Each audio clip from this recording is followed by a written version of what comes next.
ദ്രൗപദിക്ക് വേണ്ടി സൗഗന്ധിക പുഷ്പം തേടി ഭീമൻ ഹിമാലയത്തിലെ ദുർഗമമായ ഗന്ധാമാന്തന പർവ്വതത്തിലൂടെ യാത്ര ചെയ്യുകയായിരുന്നു. അവിടുത്തെ ഋഷിമാരുടെ ആശ്രമങ്ങളും പുണ്യ സ്ഥലങ്ങളും നിറഞ്ഞ വഴിയിലൂടെ പോകുമ്പോൾ ഭീമന്റെ അമിതമായ ആത്മവിശ്വാസം അല്ലെങ്കിൽ അഹങ്കാരം കാരണം പല അപരാധങ്ങളും സംഭവിച്ചേക്കാമെന്ന് അദ്ദേഹത്തിന്റെ ജ്യേഷ്ഠ സഹോദരനായ ഹനുമാൻ സ്വാമിക്ക് തോന്നി. അനുജനെ പരീക്ഷിക്കാനും വഴിയിൽ തടസ്സം സൃഷ്ടിച്ച് അവന്റെ ഗർവം ശമിപ്പിക്കാനുമായി ഹനുമാൻ സ്വാമി ഒരു വൃദ്ധ വാനരന്റെ രൂപം സ്വീകരിച്ചു. പുണ്യ വഴിയുടെ നടുവിലായി ഹനുമാൻ സ്വാമി കിടന്നു. അദ്ദേഹത്തിന്റെ നീണ്ട വാൽ വഴിക്ക് കുറുകെ ഇട്ടിരുന്നു. വഴിക്ക് ഇരുവശത്തും മലകളായതിനാൽ ആ വാലിനെ മറികടക്കാതെ ഭീമന് മുന്നോട്ട് പോകാൻ സാധിക്കുമായിരുന്നില്ല. ഉറങ്ങുന്ന ഒരു മനുഷ്യനെയോ ഒരു മൃഗത്തെ പോലുമോ മറികടന്നു പോകുന്നത് പുണ്യകർമ്മങ്ങൾ നശിപ്പിക്കുമെന്ന് പുരാണങ്ങൾ പറയുന്നു. വഴിയടച്ച ഒരു വൃദ്ധ വാനരൻ കിടക്കുന്നത് കണ്ട ഭീമന്റെ ഉള്ളിൽ ക്ഷമ നശിച്ചു. ഭീമൻ അഹങ്കാരത്തോടെ ആ വഴിയിൽ കിടക്കുന്ന വാനര വൃദ്ധനോട് ഇങ്ങനെ പറഞ്ഞു: ഹേ വാനര, നാം എന്താണ് ഈ കാണുന്നത്? നമ്മുടെ വഴി അടച്ചാണോ നീ കിടക്കുന്നത്? എത്രയും പെട്ടെന്ന് നീ എഴുന്നേൽക്കുകയും നിന്റെ വാലെടുത്ത് മാറ്റുകയും ചെയ്യുക. നമുക്ക് ഒരുപാട് ദൂരം പോകാനുള്ളതാണ്. എന്നാൽ വൃദ്ധ വാനര രൂപത്തിലുള്ള ഹനുമാൻ സ്വാമി കണ്ണുകൾ തുറക്കാതെ വളരെ ക്ഷീണിതനായ രീതിയിൽ അദ്ദേഹം മറുപടി പറഞ്ഞു: പുത്ര,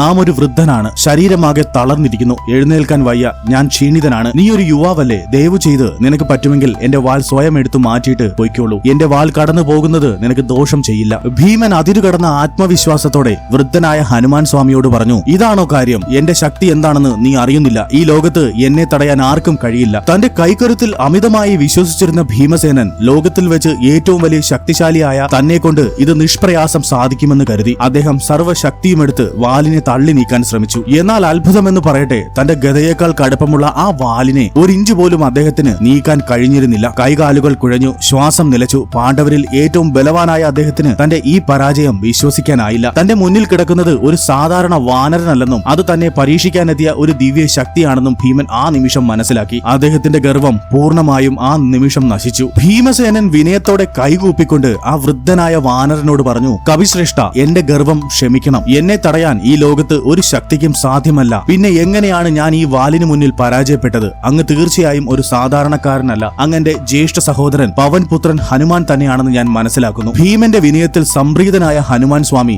ഈ കഥയുടെ ബാക്കി ഭാഗം ഞാൻ വൈകുന്നേരം അപ്ലോഡ് ചെയ്യുന്നതാണ്. ചാനൽ സബ്സ്ക്രൈബ് ചെയ്യാത്തവർ ഒന്ന് സബ്സ്ക്രൈബ് ചെയ്തേക്കണേ. കൂടെ ആ ലൈക്ക് ബട്ടനും ഒന്ന് അമർത്തി കമന്റ് ബോക്സിൽ പവൻപുത്രൻ ഹനുമാൻ എന്ന് ടൈപ്പ് ചെയ്യൂ.